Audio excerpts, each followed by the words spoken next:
It is a wonder and mystery that our paths have crossed, that in the immensity of time, in the vastness of space, we coincide here. I am in awe at the ways in which our lives intersect and intertwine, at the beauty we create when we gather. May our coming together make us more compassionate, more just, more caring, and more loving.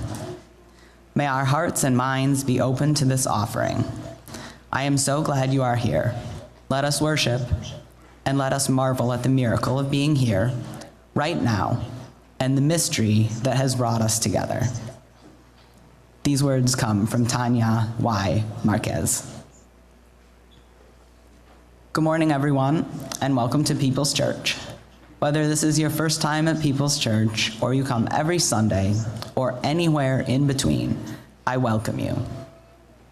My name is John McClellan, and I'm from the Sunday Services Committee. People's Church is a member congregation of the Unitarian Universalist Association and part of a tradition of liberal religion. Here, our mission is to be a beloved community embracing and serving our diverse world. Please join me in welcoming Jill Terwilliger, who will be speaking this morning.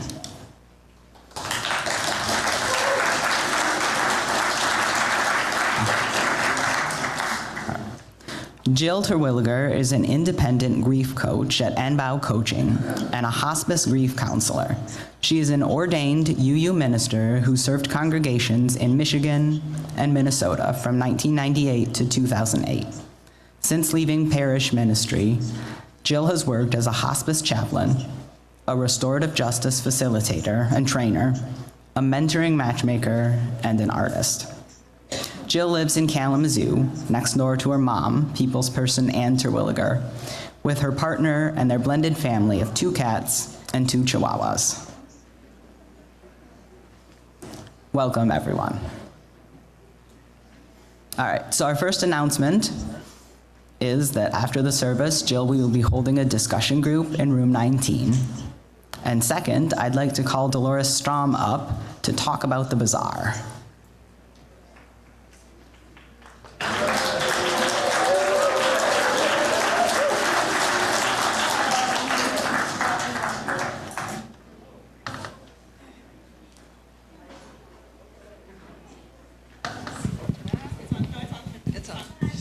Just need, oh, there we go.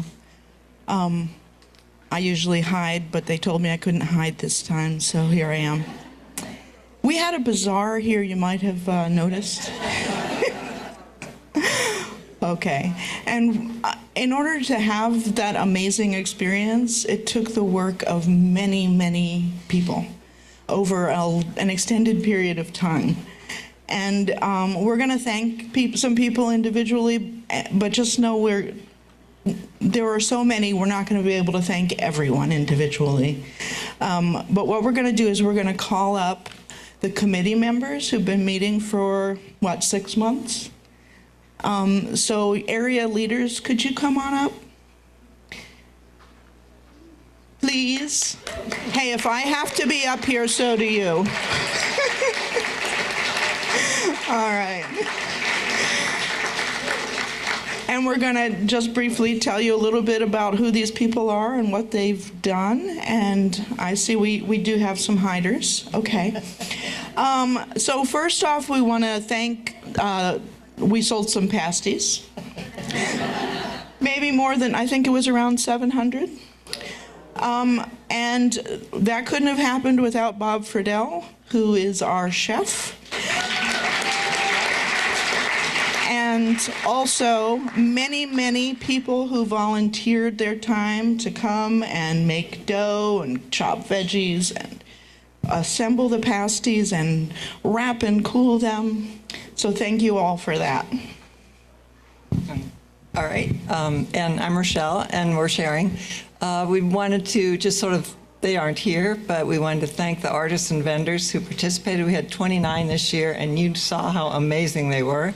And a special shout out to Jen Jacksa, who's not here this morning, she might be watching, who jumped in and co-led this area and did an awesome job.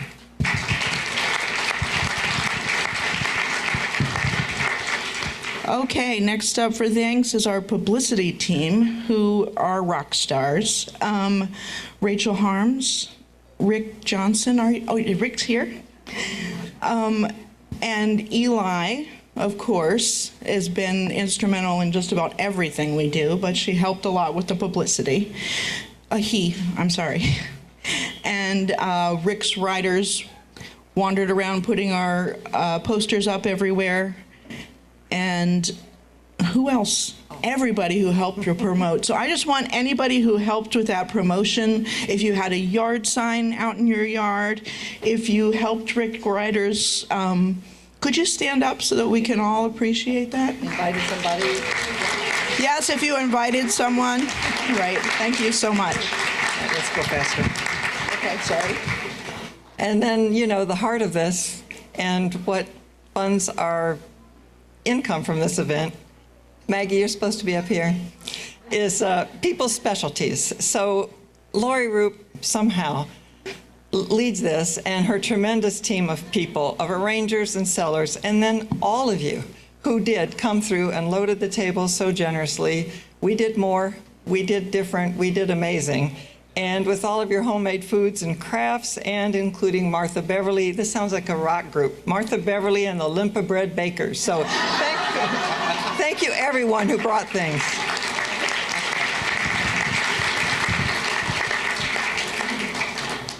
Okay, we had a cafe for volunteers only and our vendors, and it was amazing. And where is Donna? There she is. Donna led this effort. And she had a fabulous team of kitchen workers, and we had youth who volunteered to run and bring the vendors their food, and it was just wonderful. She had a beautiful space set up for us to have beverages and our food, and it was just lovely. So thank you for that, Donna. And also, I should say that we also had a lot of people donate food that we used at the cafe, pies and things. So if you're one of those people, would you stand up so we can appreciate you? All right, thank you so much. Yes. Okay, well, we'll try to pick up the pace. There's a lot to do. The raffle was an invention that Lori Roop brought to this, and that has been a wonderful thing. Our artists loaded those baskets. We had 4, valued at $400 each. 3 of our members won the raffle baskets this year, and that's because Reverend Rachel didn't put in a card. I think that was good. But we just want to thank Lori and Diana Lundquist, who helped decorate and arrange all of that, and all of the ticket hawkers. You were amazing, so thank you to you all. Laura Baltman. Oh, did she help too? Laura Baltman, what didn't she do? As always. Monday Madness. We needed to turn this into the bazaar area, and we had a bunch of people come and help with that. Tim Kiefer and Gary Ledley led us. And we had so many volunteers show up for that. And also, we have a Boy Scout troop that meets at our church, and they came, they're Scouts BSA because they're a mixed gender group. And they came and helped, and they were amazing. So thank you. And could we, again, have anybody who came and helped with that just stand up so we can acknowledge you? Thank you. I'm sorry. It's okay. Yeah, and let's not forget our buildings and grounds crew who decorated this place, helped us with the final setup, and all of the shuttle drivers who made sure everybody got back and forth. All of you all were part of that whole operation, and we thank you very much. So on to the money, to the cashiers and the finance people. Did you say anything? Donna is worried that we didn't thank her helpers in the kitchen, did we? You were amazing. Oh, okay. I think I didn't have them. That's how she rolls, yes. So we want to thank Dolores, Diana, Barb, and all the cashiers who worked steadily through the day, coping with all sorts of situations seamlessly and handling our guests with grace.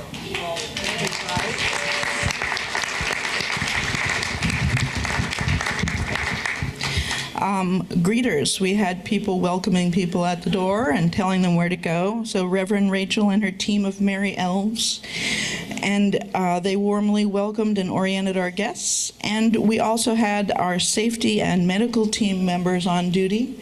So again, can we ask you to stand and with a round of applause for those folks? Thank you. Okay, and Rachel Harms can come down here and join the group, even though we already thanked you. Our publicity was amazing, led by this talented individual. So, cleanup. You know, everybody's tired at the end of the day, and the artists are still selling things, and they don't want to quit, so you have to kind of wait for them. But Margaret Wilson and Jen Doxa-Kohler have just whipped this thing into shape. And all of the stalwart volunteers, Tim and others, who turn out with incredible energy at the end of this long day and miraculously recreate our church. So thank you so much for that, all of you who helped with that. Okay, and I'm going off script again for a moment because I was told that when Keenan, our cleaning person, came in afterwards last night, she was amazed at how the church, she said she's been here for several bazaars and it was just outstanding. So thank you, cleanup crew. Yes. Okay. Communications and coordination. There's a lot of people involved, and we got to somehow try to wrangle them. And so we did. I was part of that, and Eli and Rochelle, who is our master communicator. And we somehow kept everything together and coordinated. And we certainly could not have done it without Eli in just about every aspect of this whole production. Okay. Yeah. And I know I didn't have my cashier team stand up. Could we just do that quickly? Because they were awesome. Yeah, they were. Okay. All right, and to the congregation as a whole, including the help from our longest time members, our most senior elders, our children, and many of our newest members and friends who supported the event with your time, talents, and treasure to make this such a successful event for the artists, for outreach to our wider community, and building our own community by working together to support this place that we all love. And don't forget to bring back your loaner yard signs and find some great deals from the leftovers in the table. We, after service today, the baked goods, all the perishables, we really need them to go and be enjoyed. So they're marked down. Come and get them. Oh, and now the number you've been waiting for. So this is... This is preliminary results, of course, but it looks like we have gross revenue. Okay.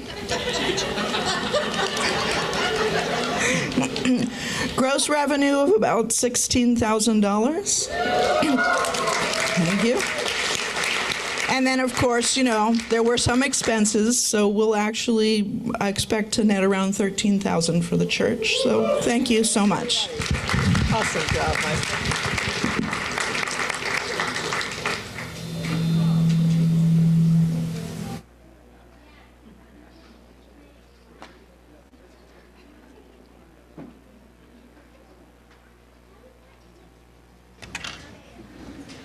Well, hi. Why don't you rise in body or spirit and we'll sing together. Got some seats up front on the edges. It's Comfort Me. Comfort me. Comfort me. Comfort me, oh my soul. Comfort me, comfort me, comfort me, oh my soul. Sing with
I'd like to call Veda up to light the chalice. If you're lighting a chalice at home, you are encouraged to type in the chat box, "A chalice is lit in," and then wherever you are. Let the Chalice Connect Us by Catherine Callahan. As the chalice is lit, let us come together into the sacred space we have created. Let the cares of the day fall away and know that here is a place for quiet reflection, for a pause in our lives, for breathing into our true selves. Let what is said and felt here add richness to the dimensions of our lives and spiritual practices. We are strong together in community. We share the experience of being human. Let the warmth of the chalice, lit during our time together, connect us and carry us into the world. Reed, I am having some Zoom issues. Is there a chance I could get you to read the chalices? A chalice is lit in Plainwell.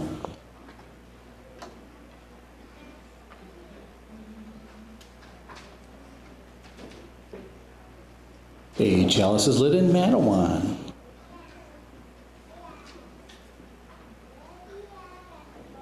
Gordonette Lake in Portage.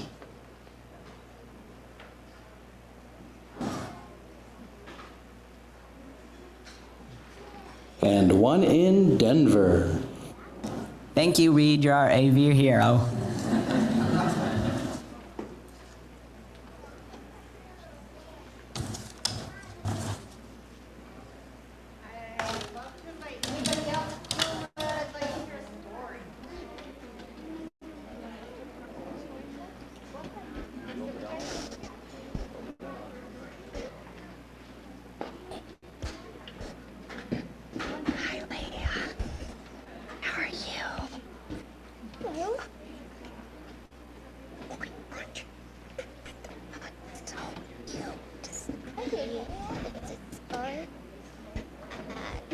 Nice.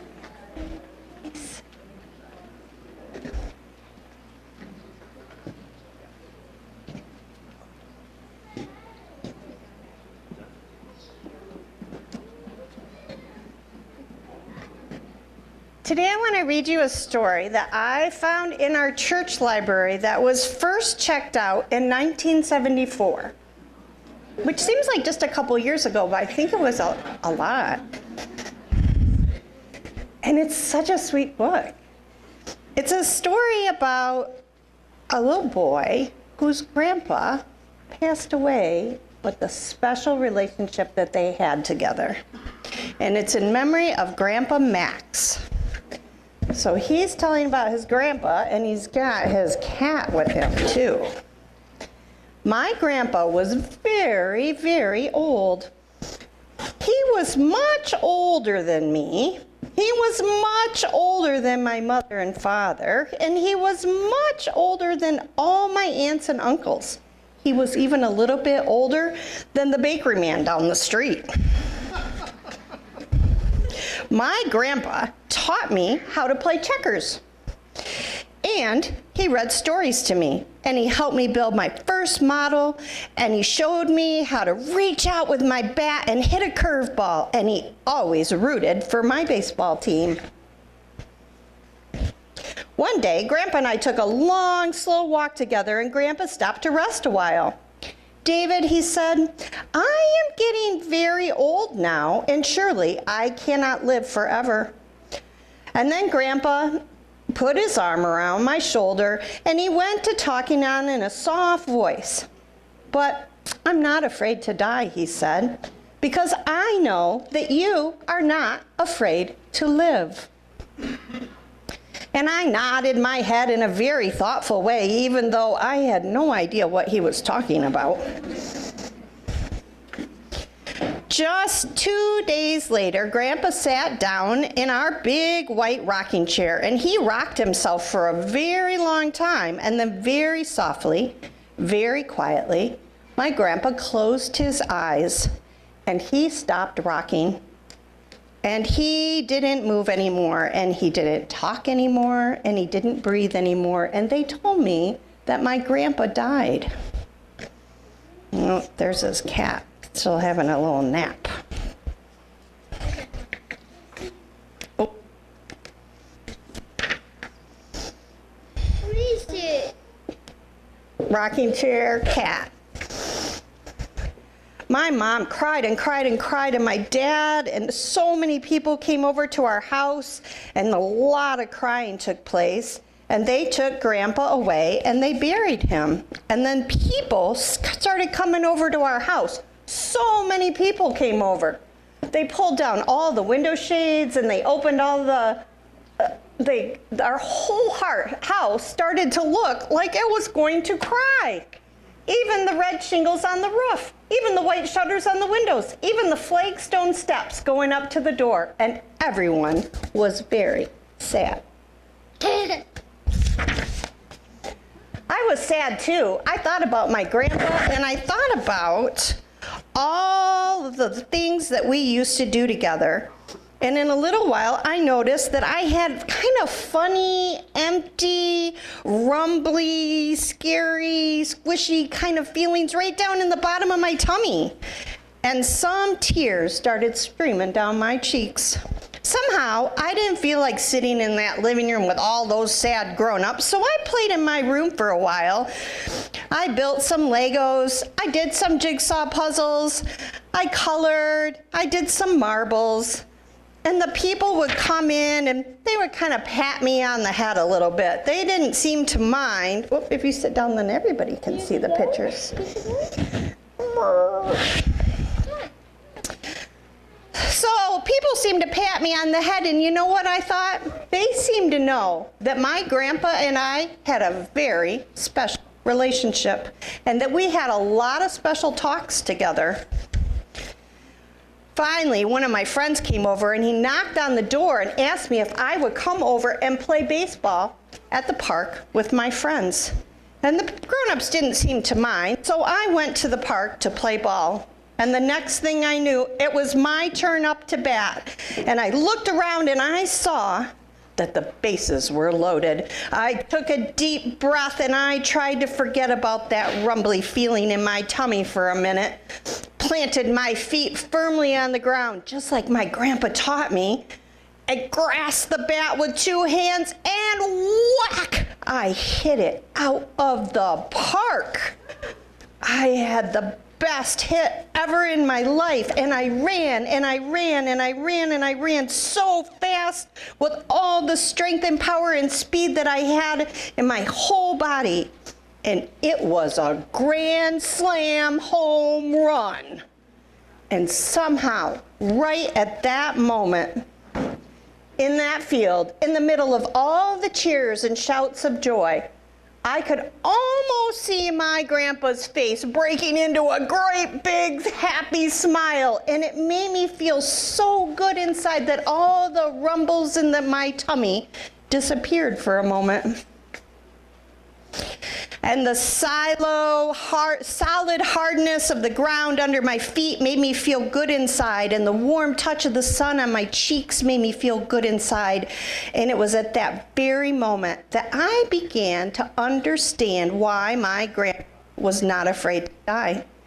It was because he knew there would be many more hits and many more home runs for me.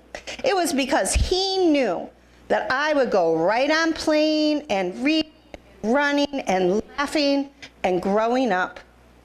Without really knowing why, I took off my cap, I stood very still and looked far, far away out into the field in the clear blue sky, and I thought to myself, Grandpa must be feeling really good too right now when he looks at me.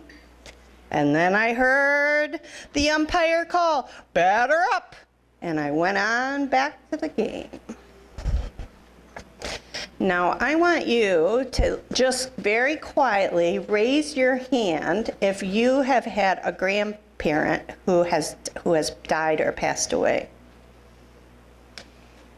How about aunt or an uncle, a brother, sister, a mom or dad, or a friend of your family? What did you feel inside your tummy when you knew someone who passed away? Felt sad? I felt sad. Sad and strange? Did anybody have any rumbly feelings in their tummies? Some of you might know last year at this time, my dog Griffin passed away, and I have a sad feeling in my tummy that's lasted for a whole year. I still miss him so much. Lots of grief and sadness moves through you, but you know what that represents? All the love that we shared. And as long as we keep remembering them, then their memories and our love lives on. So keep your memories close to your heart with lots of love, and then they can live on in your mind and in your heart. And now we are going to go to our classes.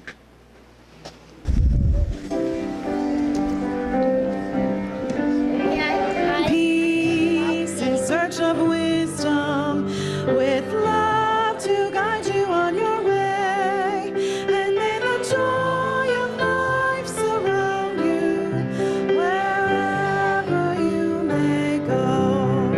Go forth in peace in search of wisdom, with love to guide you on your way, and may the joy of life surround you wherever you may go.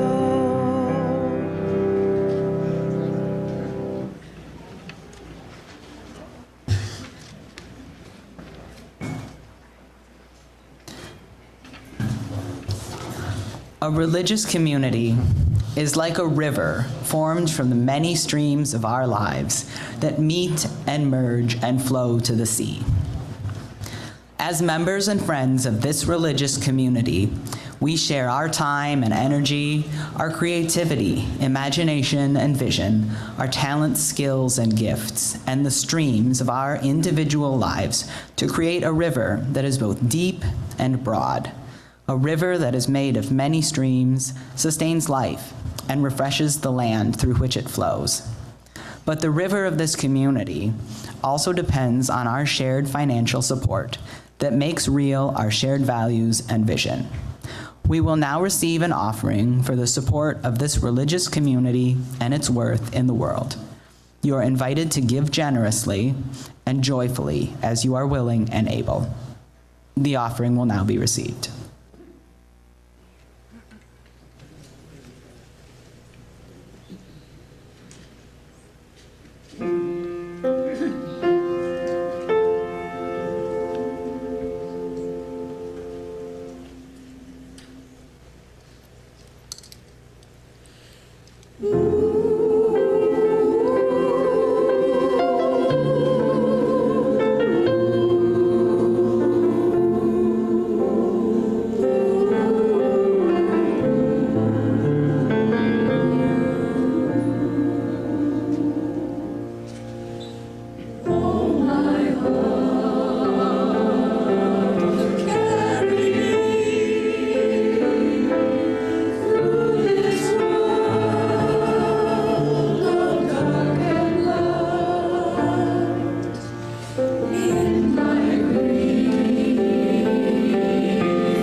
Please join me in giving thanks for all that sustains us. From the countless gifts we each have been given, gifts of life and love and sustenance, we bring these small portions to share in the works of love which none of us can accomplish alone.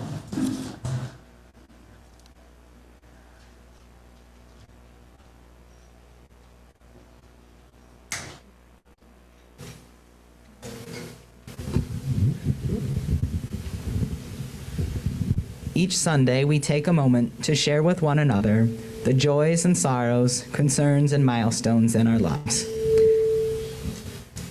If you're here in person, I invite you to come forward, place a stone in our bowl of water, and speak briefly. For those on Zoom who would like to share, type your message in the chat box and we will read it aloud. If you would prefer not to share the details, you may come forward, drop in your stone, or if you're on Zoom, go ahead and type the word stone in the chat box and we will keep you in our thoughts. All right, and a few more stones in the bowl for the joys and concerns in our greater community and those that remain unspoken. Okay, one more. From Emily Betancourt. A stone for an old friend and the father and grandfather of Malcolm and Jocelyn Gay and their children. He died 11/6 in Denver. R.I.P. Frank.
I know this rose will open. I know my fear will burn away. I know my soul will unfurl its wings. I know this rose will open. I know this rose will open. I know my fear will burn away. I know my soul will unfurl its wings. I know this rose will open. Once more. I know this rose will open. I know my fear will burn away. I know my soul will unfurl its wings. I know this rose will open.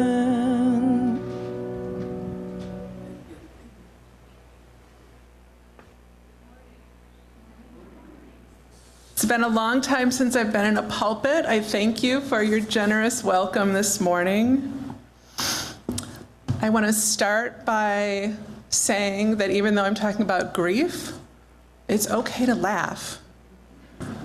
When we are grieving, we get to have all the emotions. All the emotions are part of it, and that includes here, whatever happens, it's all okay. My first reading is from a book called It's Okay That You're Not Okay. This is one of my favorite books on grief. And in this section, she's talking about how we might respond to the supportive things people offer to us and how we might feel about them. A very dear friend of mine's father died during the time I was writing this book. She sent me a text about a week after he died. People are sending me the sweetest condolence cards. Why does this make me so enraged? I hate them and their stupid cards. Even the nicest words sound mean. Intense grief is an impossibility. There is no making it better. Words of intended comfort just grate. Help from other people often feels like an intrusion. Attempts at connection or understanding come across as clueless or rude. Everyone has an opinion about how you should be grieving and how you can make this better for yourself. Platitudes about coming through this even stronger and admonishments to remember the good times feel like a slap in the face. Why do words of comfort feel so horribly wrong? Before my partner died, I was reading There is a Spiritual Solution to Every Problem by Dr. Wayne Dyer. It's a great book. When I tried to pick it up after Matt died, though, I couldn't get back into it. It just kept feeling wrong, like there was a burr inside the words that scratched uncomfortably. I kept trying to find comfort in the words I'd found comforting and helpful before, and those words just were not doing it. I put the book down. I picked it back up. The burr rasped, and the words didn't fit. I put the book back down. It was several weeks later when my eye happened to catch the title of the book as it lay on the coffee table. There's a spiritual solution to every problem. Every problem. And suddenly it made sense. There may in fact be a spiritual solution to every problem, but grief is not a problem to be solved. It isn't wrong. It can't be fixed. It isn't an illness to be cured.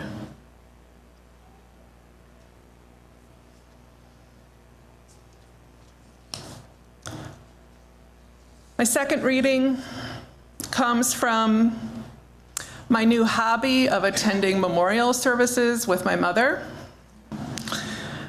We drive to Wisconsin. We say goodbye to people who have been part of our lives in our home church for many, many years. And at the most recent two, this reading was shared from the Reverend Kate Tucker, who was also a mentor of mine at First Universalist Church in Minneapolis. What helps? What helps when you are living with loss, grief, and great change? It helps to expect that you will be surprised. No one exactly like you has ever experienced a loss just like yours. Your inner clock, your inner landscape, your intimate story is yours and no one else's. It helps to understand that this will take you on an unpredictable journey, and that this change is a thing that happens in your body, not just in your soul.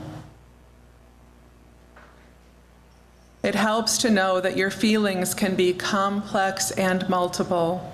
Sorrow and relief, love and anger, despair and hope can live together and yo-yo in astonishing ways. It helps when you welcome all the feelings, show hospitality, ask them all to tea. It helps to give sorrow words, to tell your heart to those who know how to listen and to love, the ones who don't mind at all when you repeat yourself. It helps to recognize that though your loved one dies, your relationship does not. It changes. It flows, it grows, it distills, it lives. It helps to remember that there are things you will never know, never figure out, or reason your way to. You will never know what it was like for your loved one to live her life from the inside. This is a holy secret and a sacred mystery. It helps to remember that beauty does not die. It helps to know that when grief comes, it comes as a teacher. It shows us what we fear and what we love, what we hold true. It tells us, if we listen, 100 ways to honor our loved one. It teaches us how we wish to live our days.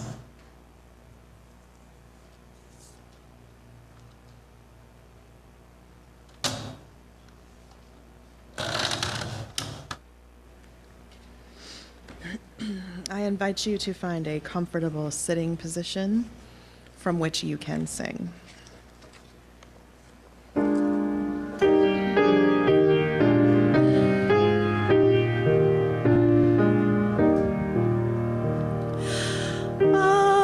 Abide with me, fast falls the eventide. The darkness deepens, still with me abide. When other helpers fail and comforts flee, help of the helpless, oh, abide with me. Swift to its close ebbs out life's little day. Earth's joys grow dim, its glories pass away. Change and decay in all around I see. O thou who changes not, abide with me. I fear no foe with thee and to bless. Ills have no weight and tears no bitterness. Where is death's sting? Where grave thy victory? I triumph still if thou abide with me.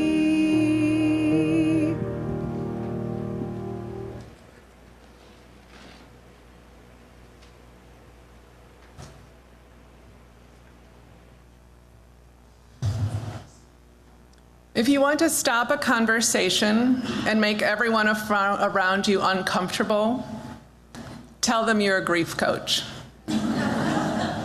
Everything goes still. Some people back away a bit. They say things like, "Bless you for the work you do." I could never do that. Isn't it depressing? The reactions I get when I say I work with grieving people are often more intense than the reactions I used to get when I was a hospice chaplain. Then my job was to accompany people in the dying process. Now I accompany people in the grieving process. Grieving appears to be scarier to people than dying. Let's explore that a little. Dying is a moment. Death is a factual thing. It is finite. It's tangible. There's no kind of. There was a person in the chair, and then there is not. But grief is anything but finite and factual. Grief is emotional. Grief is wild. Grief echoes throughout your lifetime.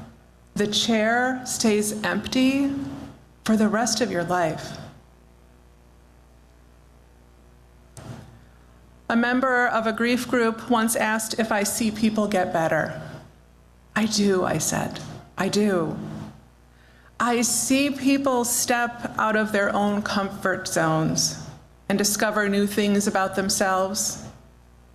I see people reevaluate old stories and remember in new ways. I see people honor what is gone and find new ways of carrying their sorrow. The journey is different for everyone. It is mostly a slow and messy trek in the wilderness, not an orderly march through stages. But this normal and natural process of grieving, of adapting to the reality of a loss, it does happen. I was 19 years old, a sophomore in college, when my dad died. He hadn't been well for at least a year, but we didn't know why. A week after winter break, my mom called and said that it was pancreatic cancer. I came home. At the hospital the next day, they told us he had a week or two left. We didn't do pain control then the way we do now, and so he was in pain. You could see it on his face. All the family gathered around his bed that evening. After everyone but his fiancée left for the night, he died. In the morning, we all came back. What I saw was that he was no longer in pain. His face was relaxed. He'd been released. He was at peace for the first time in a year. I, on the other hand, had been flung into grief. Wild, unpredictable, totally new to me, and long. It took me about 25 years to be able to speak of my dad without tearing up every time. 25 years. And sometimes I still do. No wonder grief scares us more than death does. So what is grief? Grief is a feeling. It's all the feelings, every single feeling we have when we bump into the emptiness. And grief is also a process. It's the process of adapting to loss. It's the slow effort of your brain to create a new mental map of the world that includes the emptiness. The summer after my dad's death, cleaning out his condo, I'd often come across items I didn't know what to do with, and I'd think, well, I'll just call Dad, only to confront that void. Our mental maps extend into the future as well, so during big events or small, graduations, marriages, trying to teach my kid to ride a bike, things I'd always imagined he would be part of, I'd bump into that absence again.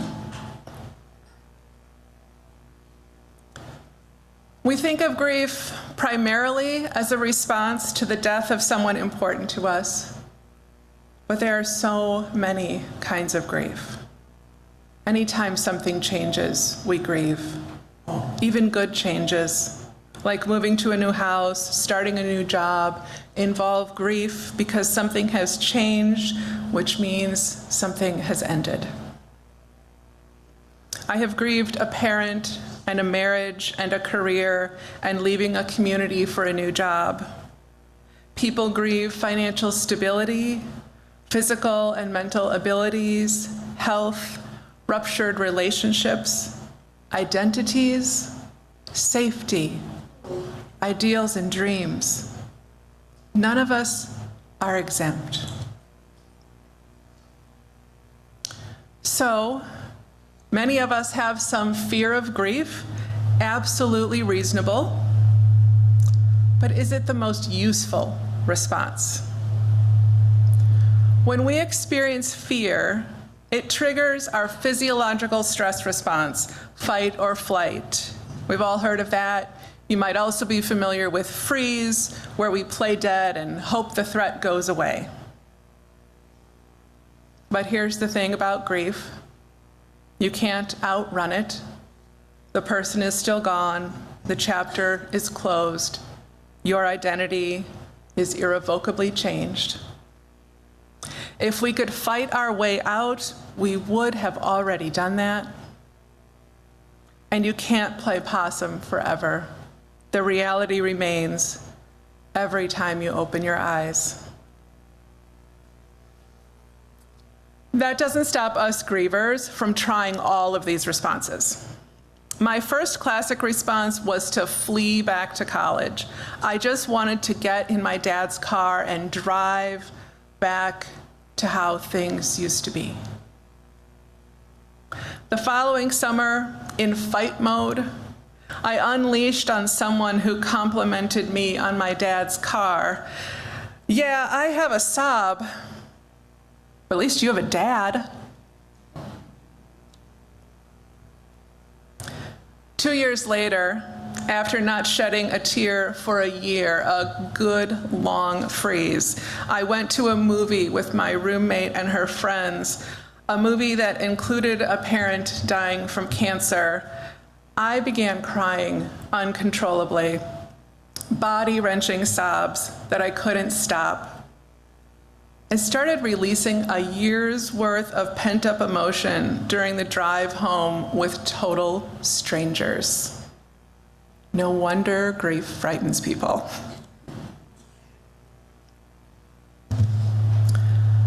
Some years ago, researchers realized there are some other responses to stress besides fight, flight, and freeze. When researchers started studying female stress responses, they saw some different behaviors, which they named tend and befriend. You may have heard this called fawn to match the other F stress responses, but people-pleasing behavior is not what they found. Here's what they saw.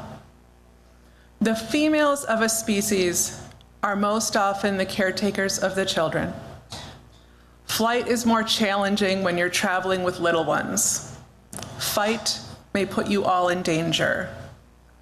Instead, females hold and stroke the little ones to quiet the crying and rustling that might alert predators to their presence. That's tending.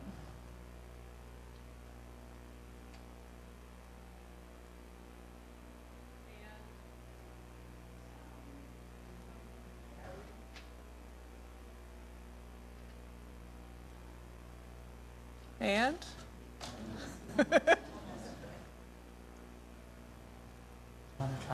Let's see. Are we back? We're back. Instead, females hold and stroke the little ones to quiet the crying and rustling that might alert predators to their presence. That's tending.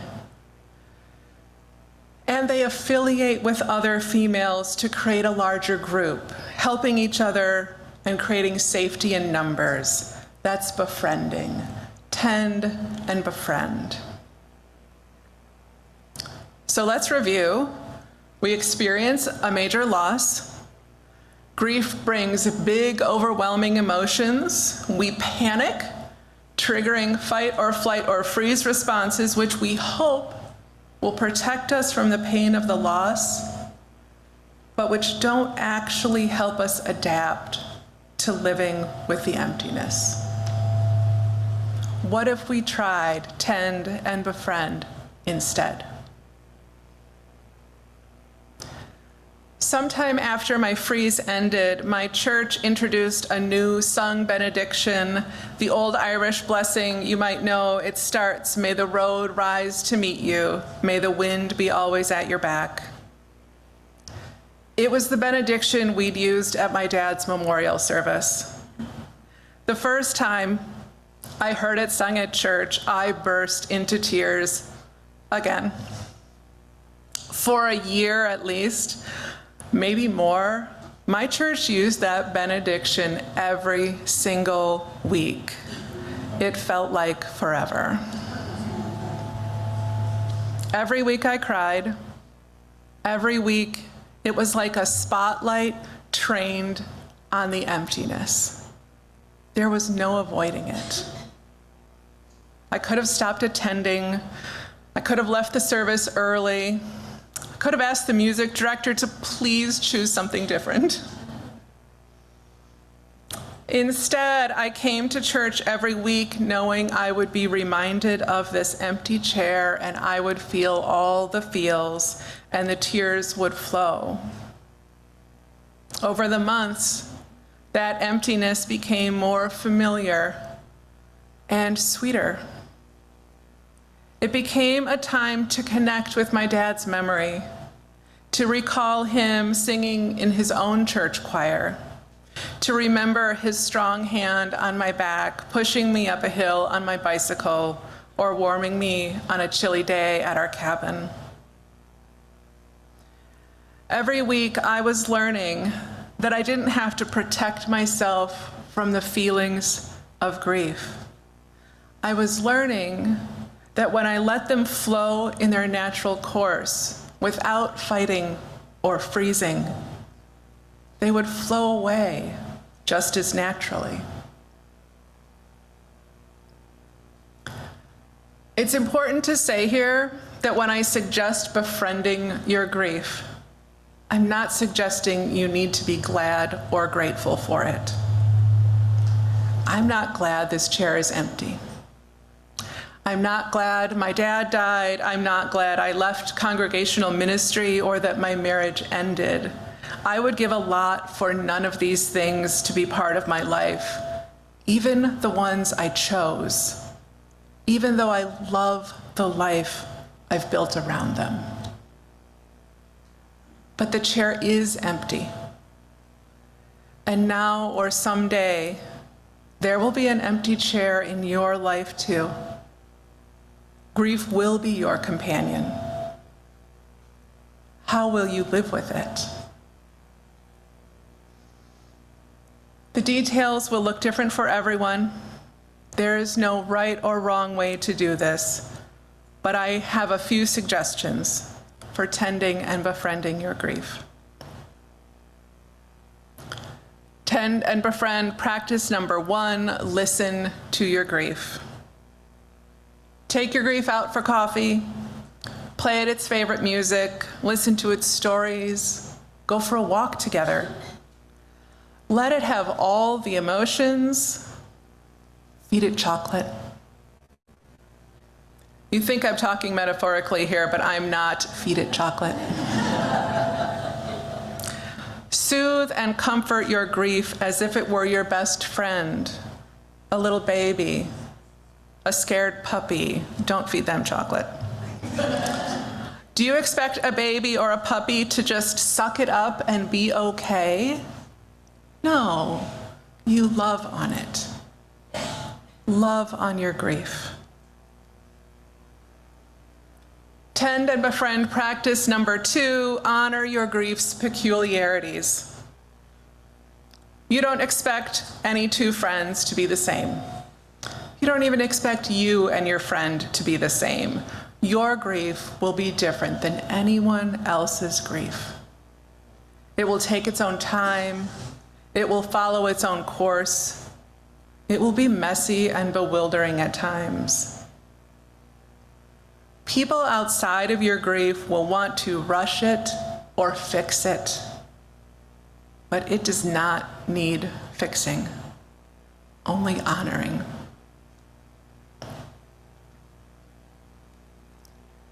Tend and befriend practice number 3, know your boundaries. You are allowed to have boundaries with your grief. Your friend is probably not allowed to call you at 3 a.m. unless it's a real emergency. Same with your grief. Though 3 a.m. is exactly when it wants your attention. State your own needs. Be direct. Give it a healthy outlet. I know this is not easy, but I want you to know that you're allowed to say, please wait until later. And finally, tend and befriend practice number 4, find other grievers. You do not have to do this alone. Your grief needs to be witnessed and acknowledged to quiet the temper tantrums that upend a day. Remember that there is safety in numbers. Find at least one other person, or maybe a whole group, who can receive your story without judgment and without casting their fear of grief onto you. Someone who can patiently stand with you in getting to know your grief and remind you that you don't have to run. 4 practices to tend and befriend your grief. Listen to your grief and love on it. Honor its peculiarities. Know your boundaries. Find other grievers. 4 empowering practices that make space for you to get to know your grief and to begin integrating that loss into who you are moving forward. Tend and befriend. When the next big grief comes into your life, it will be no less big, and the emotions will be no more easy or pleasant. But you don't have to be afraid of it. What I now know, what I want you to know, is that grief isn't trying to destroy us. It's trying to help us. Like the most genuine of friends, what grief wants is for you to remember and to grow and to live. Amen.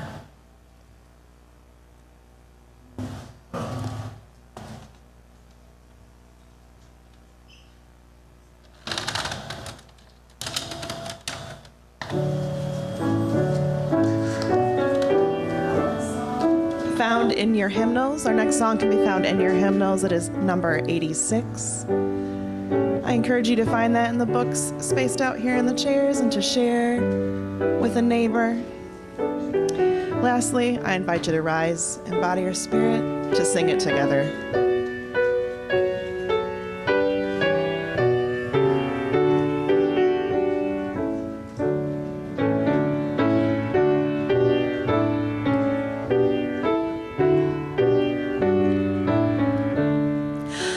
Blessed Spirit of my life, give me strength through stress and strife. Help me live with dignity. Let me know serenity. Fill me with a vision. Clear my mind of fear and confusion. When my thoughts flow restlessly, let peace find a home in me. Spirit of great mystery, hear the still small voice in me.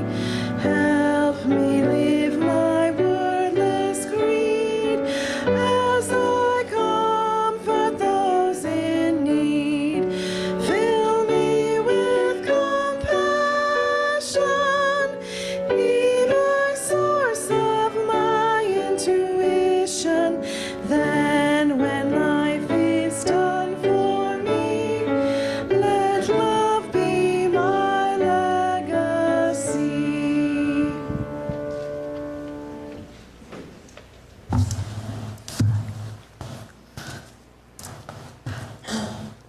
I send you out now to share yourself with the world.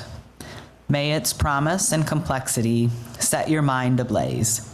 May you hold fast to what your life has taught you. May you question everything. And when you have changed the world, and the world has changed you, may you return again to this place and share what you have learned with us. May it be so. Amen.